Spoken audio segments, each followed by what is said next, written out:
Welcome back to CES Innovation 2025. Again, we're here with Human Security for All, the World Academy of Arts and Sciences, the United Nations, and of course, Conscious Capital Foundation. Here with Jacques Bogh. Yes, Bogh. And I'm excited to hear this starfish invention that he has. So, Jacques, tell me what this thing is that you've got and tell me how it works. Well, this is the fun I get to have because everybody goes out, we call it starfish hunting, and finding things that are going to improve the world and technologies.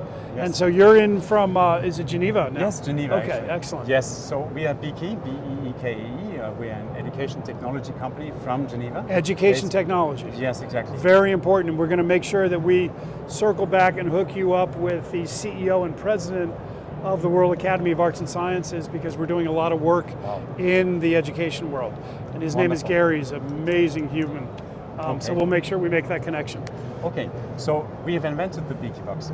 The Beekee Box. What's it called? It's called the Beekee Box. Beekee Box. Beekee Box.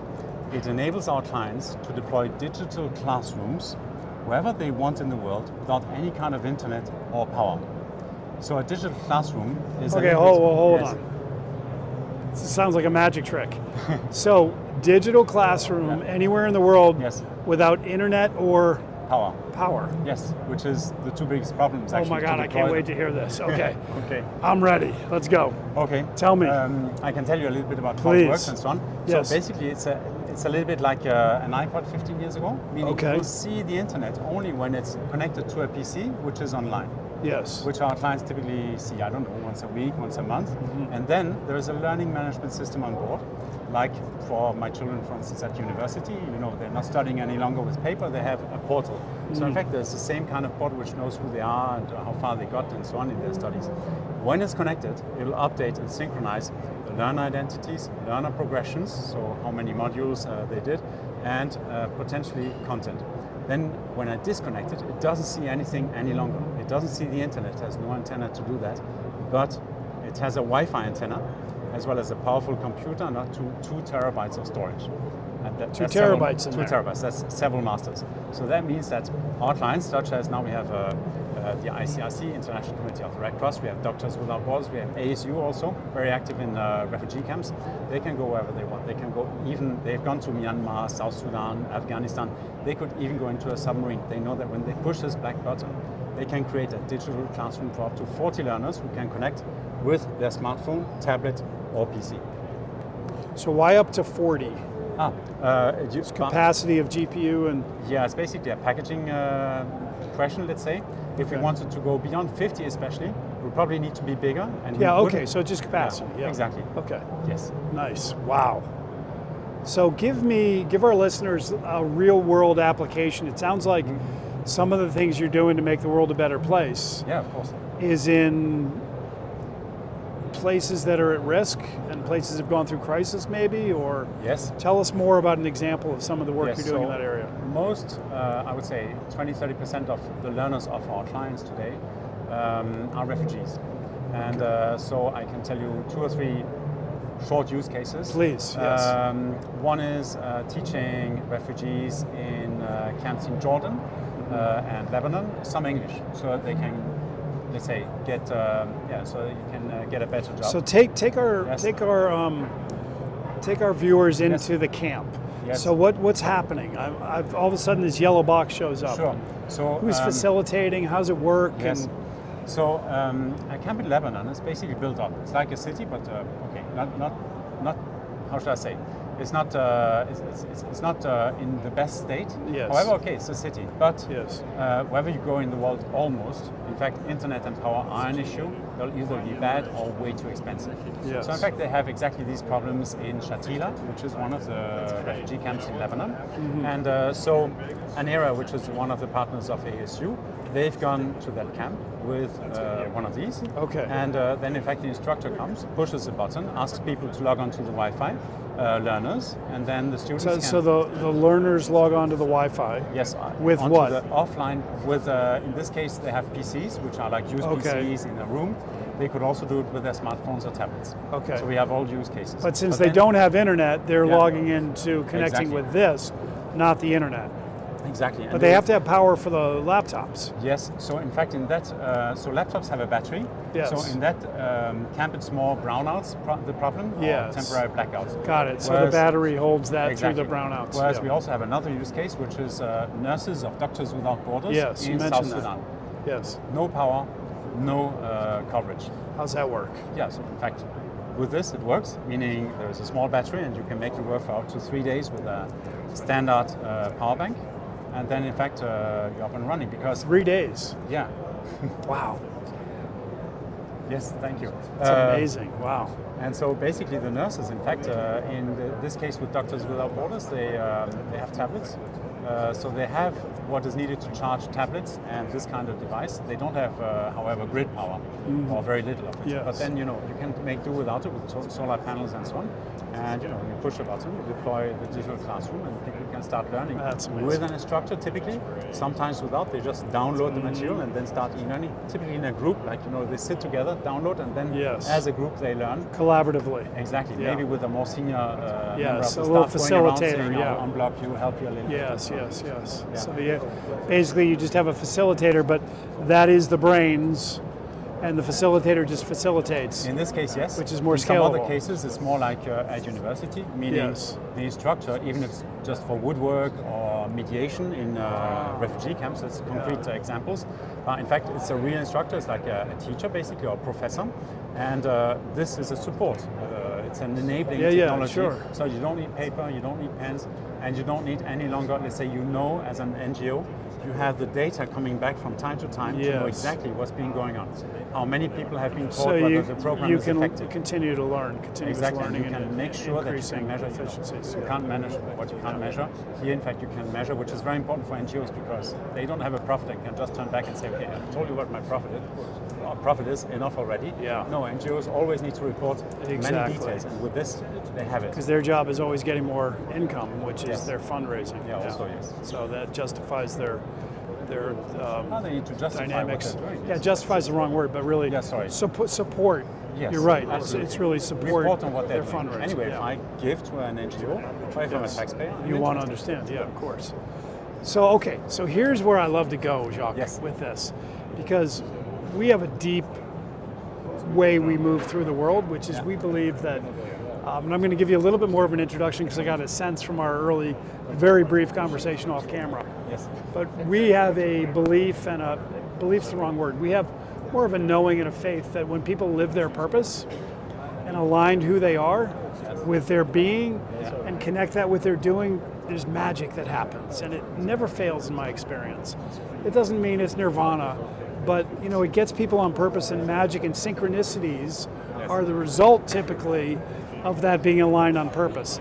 So I know it's kind of a leading question, but bear with me. Tell me, how did this come? What was your inspiration to do this? So in fact, I'm a later co-founder. There are two original co-founders, and one of them, his name is Vincent.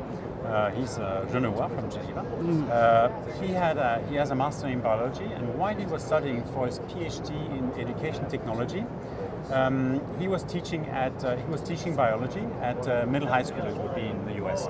So he wanted these young people, because biology is kind of a hands-on, experiential subject matter. He wanted them to share pictures. At what grade again? Like 14, 15-year-olds. Okay, more or got it. less. He wanted them to share pictures and comments in class as to what they were seeing when they were dissecting plants and things like that. So he went to the school leadership and said, can I please get my students online, onto the Wi-Fi to share and so on. And the school leadership said, no, in fact, maybe you don't know, but the law in Geneva forbids that. We can't give them access. And so he invented the first version of this device. At the time, nothing to do with the Global South. However, as he was studying for the PhD and together with his friend Sergio, who was the second co-founder, they went around the university and came upon people who were more, let's say, into humanitarian things, and they said, oh, this is wonderful, you should come to this conference. They went to this conference, had a small booth, shared it, and there was quite a bit of interest. And especially there was one Nepalese gentleman who said... Did you say Nepalese? Nepalese, yes. Oh. He said, since 6 years we have had the earthquake, and I would really like to deploy certain types of training, and this would solve my problem. How much is it? He said, no, okay, you don't understand this prototype. We're just here like, tourists almost. Yeah. At the time. Huh? Okay. And he said, you don't understand. This solves my problem, my pain. And I'm taking the plane tomorrow. Sell it to me, please, please, please. So they sold it. And then they were looking at each other and saying, what was again? It's called a startup.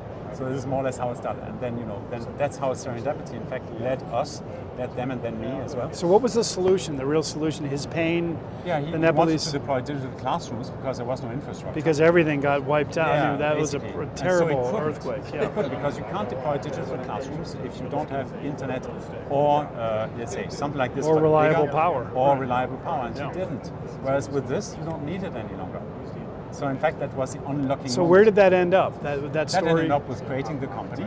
And thanks to these contacts and so on, they, especially ASU, I must say, an American university, has very supported progressive. us. We have a great relationship with them, and I can imagine. yeah, they are very. As a matter of fact, some of our leadership is heading over to ASU right after this for some conversations about some partnership with the World Academy of Arts and Sciences and Human Security for All. Okay. Yeah. Okay, but also to us, they've been very, very positive. I would say they've used our product from the start, and they've also introduced us to a lot of other, let's say, players in the field, if I may say, of the humanitarian development and so on. And yeah, so in fact, that one thing led to another. Now we have more than 40 clients, including the International Committee of the Red Cross, Doctors Without Borders, the German Corporation, ASU. So how did Jacques come into this equation, though? Tell me how you entered in. Give me the guts. Yes, how did this happen? So this is actually my fifth startup, but it's fifth. But this is the first time I'm also part of, let's say, of the founders. So I'm a late co-founder. So I knew a little bit about startups, and they knew less. It was their first time. And they're younger as well. And I knew Sergio. So Sergio and me, who's Colombian, by the way, so the other co-founder, we were talking and so on, and they had received advice that they should have an advisory board. So I joined the advisory board, and it was. That was your first mistake. No, I really in a good way. No, it wasn't a mistake. I really You just said, "Oh my gosh!" Because I've had let's say, I've oscillated between startups and corporate things and so on.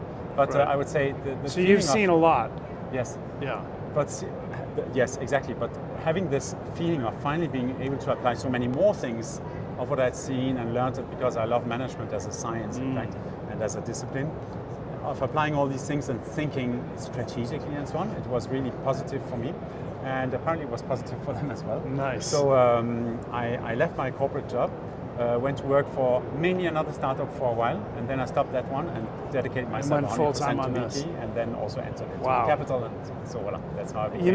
And one of the things that's so neat about this is that we also, especially in the advent of AI, which of course this will be leveraging significantly as well, we always think of that it's so ethereal, the technology. I talk into my phone and I've got interfaces, but this is somehow, it's like how hardware comes in to software. Yes. And it's a really creative melding of those two. But you don't see that often. Yeah, but thank you very much. What I know is that UNESCO says that 3 billion adults have no access to any form of education. And 250 million children. 3 billion. And how many children? 250 million, because of displacement and so on. Wow. Crisis, economics and so on. Sure. And so in fact, this is an enabling technology to help those who really do good, so NGOs, agencies and so on, but also multinationals when they train farmers to do a better coffee bean or whatever. Of course. Yeah, exactly. In fact, it helps all these people, to make better use of crops, to understand how to guard against malaria, all these things. So that's how we feel indeed that it does contribute in a sense. And you were asking about, the alignment? Yeah, that's the key. Yes, one thing we all have in common, all three of us, is that on the one hand we have Global South experience, if I may call it this way. Sergio is Colombian, Vincent spent time in Côte d'Ivoire, and I worked for the world leader in malaria nets for 9 years, Westergaard, in case you know them. Hello Mikkel, in case, Mikkel Westergaard. And we also have all taught at universities. So I'm passionate about teaching, so I've been teaching at a bunch of universities so far as a hobby. Yeah. But then this kind of, it touches these nerves as well as having this wonderful conjunction of, at the same time, being really useful and working along a logic where ultimately probably the market is going to help solve the world's problems, at least in this respect. Yes. Because this can be attractive not only for the planet, but also to investors. I thank you so much you, for the Lawrence. work you're doing, and been a I pleasure. have to honor you because typically someone who is so strong in the management science is not always the greatest communicator and educator. Oh, thank you. And you obviously have that second part done really well. So Thank you very, very I much. appreciate it. It's And really a pleasure. we're going to keep an eye on you. We're looking forward to seeing you next year and see all the exciting things you do. Pleasure. Thank you, Lawrence.